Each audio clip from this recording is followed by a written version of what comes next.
নিজের ধর্মের দলরে এইবার যদি না জিতাইতে পারেন, জীবনেও আর জিতাইতে পারবেন না। ধর্ম কোনো দলের না, ধর্ম আল্লাহ তাআলা প্রেরণ করছেন মানব জাতির হেদায়েতের জন্য, ধর্ম নিয়ে দলবাজি করার জন্য না।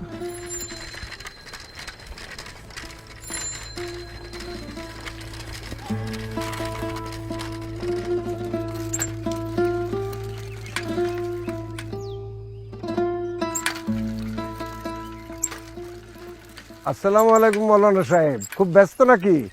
ওয়ালাইকুম আসসালাম ভাইজান।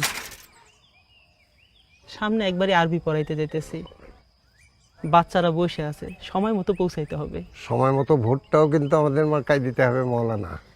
আগে ভোট আসুক ভাইজান, দেখা যাবে। আগে ভোট আসুক মানে?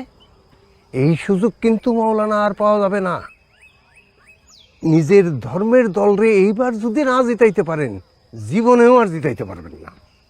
ভাইজান কিছু মনে করেন না, আমি যতটুকু লেখাপড়া করছি আমি জানি ধর্ম কোনো দলের না, ধর্ম আল্লাহ তাআলা প্রেরণ করছেন মানব জাতির হেদায়েতের জন্য, ধর্ম নিয়ে দলবাজি করার জন্য না। ধর্ম নিয়ে দলবাজি মানে কি বলতে চাও মৌলানা? বলতে তেমন কিছু চাই না, কথা পরিষ্কার। যারা বলে এই দলে ভোট দিলে জান্নাতে যাবে, এই দলে ভোট না দিলে জাহান্নামে যাবে, তারা ভোটের বাজারে ধর্মের অপব্যবহার করতে নামছে।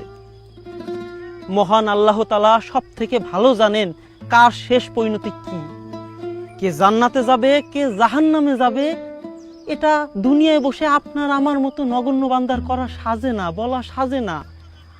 ভাইজান ভালো থাকবেন, আসি ভাইজান, বাচ্চারা বসে আছে। আসসালামু আলাইকুম।